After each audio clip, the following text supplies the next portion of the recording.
Cybersecurity has been a huge topic of discussion lately, especially at the G7 summit between the world's top leaders. And then again, when the Russian president and US President Joe Biden sat down in Geneva yesterday to talk about cyber capabilities between countries. Let's bring in Claudiu Popa, cybersecurity expert, and thank you for talking to us about this. And I'm also looking at, we're talking about cybersecurity, we're talking about cyber attacks, ransomware, seemingly more often as each day passes. And there's information that it's really surged during the pandemic, 158% spike in ransomware attacks in North America alone. How concerned should we be about this rising danger?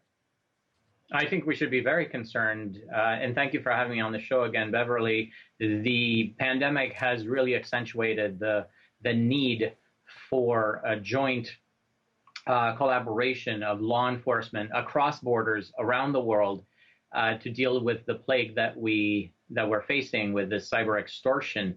And keep in mind that what we're seeing is likely to be less than 5% of what the actual problem is. The Canadian Anti-Fraud Centre, for example, always reminds us that almost 95% or actually more than 95% of people and organizations do not report cyber breaches in general. And this can be particularly embarrassing for some and expensive for others. So they might choose to suffer in silence. Yeah, these companies don't want to be seen to be vulnerable either, or broadcast that, I guess, for fear of yet another attack. Let me ask you about the attacks recently. So in the States, the Colonial Pipeline, last month, ransomware.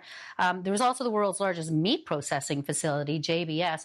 In both of those cases, money was demanded and money was given. I think somewhere around, from what we know, $4 million on behalf of the pipeline and maybe $11 million for JBS. And how difficult is that when these payments are made to track? Because I understand some of it's in, Bitcoin and other digital currency.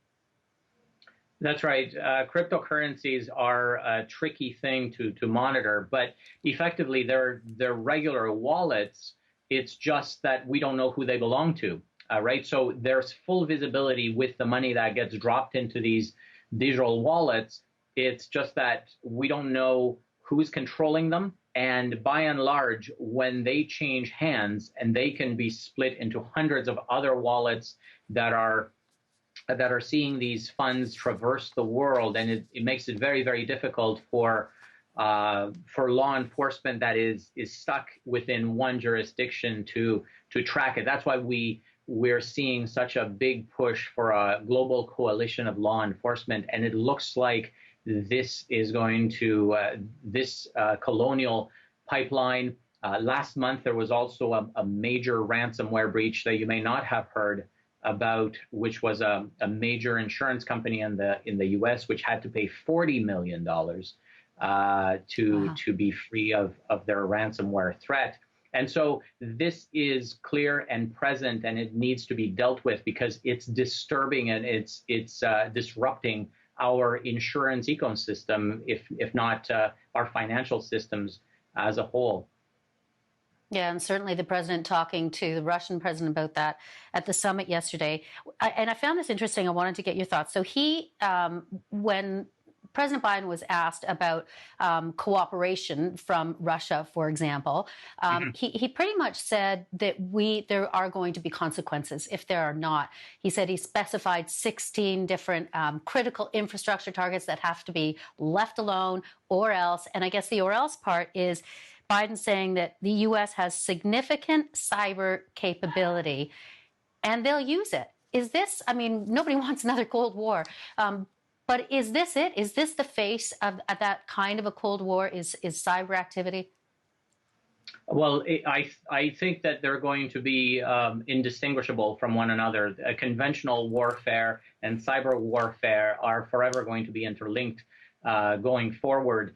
There's just so much computer control of weapon systems and design of military practices that it's not possible to separate them. The real threat here, and I believe it's the threat that was successfully addressed, or the discussion actually started successfully this time, and it was unprecedented.